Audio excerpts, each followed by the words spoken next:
اور یہ Stanford university, American university کی ریسرچ ہے کہ پاکستان ایک فلاحی ریاست کی طرف جا رہا تھا احساس پروگرام کی وجہ سے.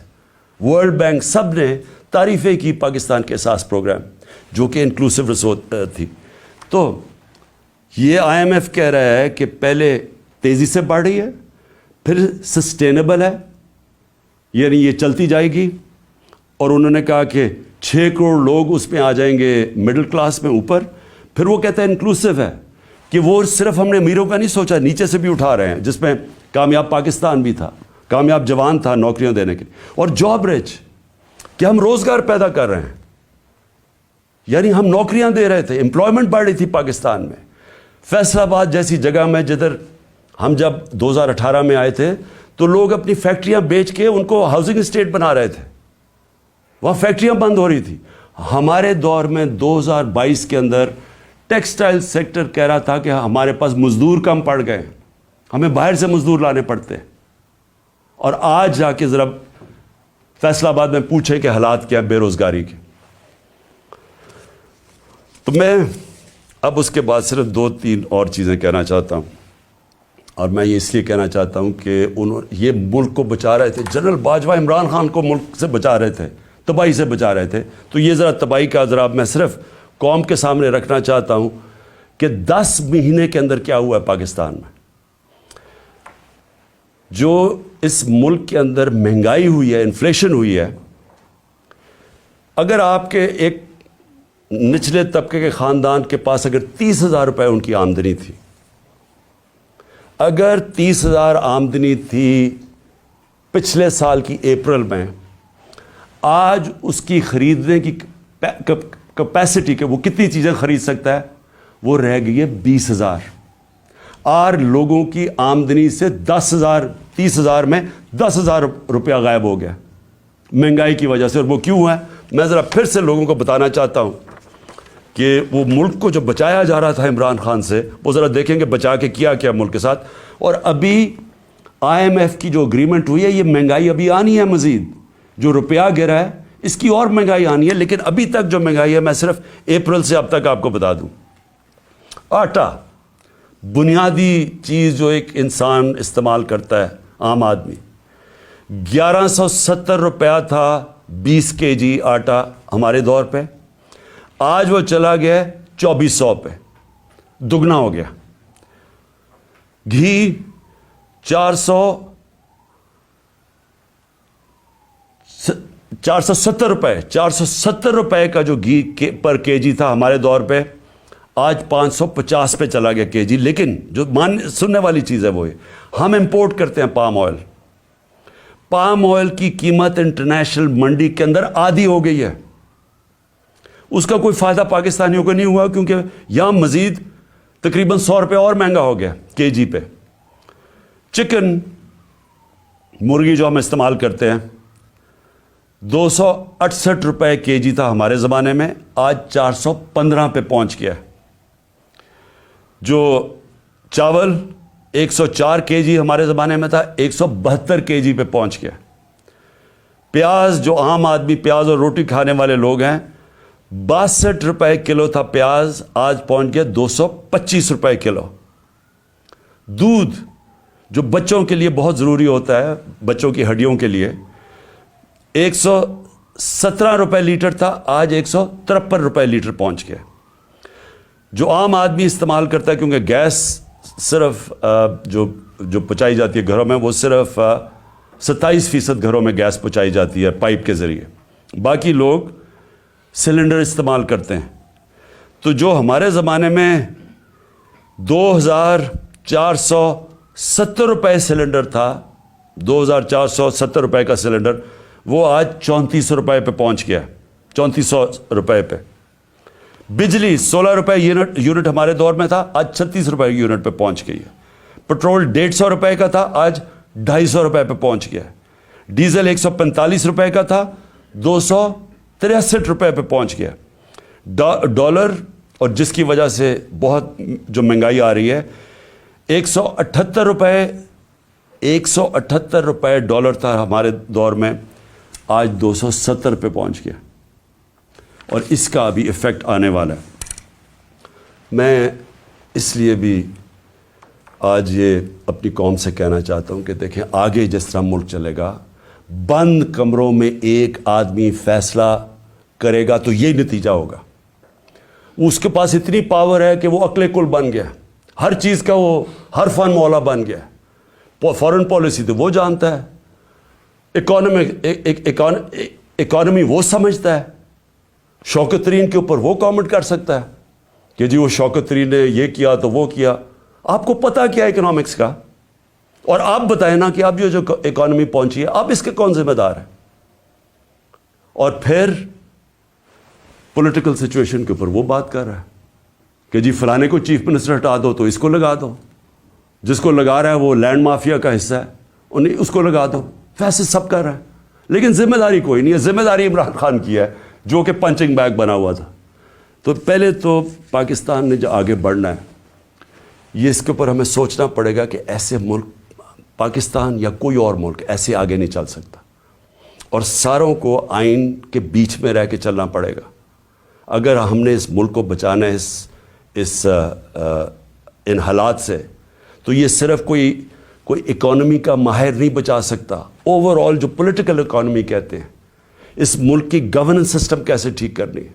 سب سے بڑے جو ہمارے پاکستان کو جو اس دلدل سے نکال سکتے ہیں وہ اوورسیز پاکستانی. ابھی ہمیں بڑا فخر تھا، ترکی میں ہم پڑھ رہے تھے کہ ایک پاکستانی نے $30 ملین دیے جو بڑے مشکل امتحان سے ہمارے ترک بھائی گزر رہے ہیں جدھر سے زلزلے کی وجہ سے. ایک پاکستانی نے $30 ملین دیے.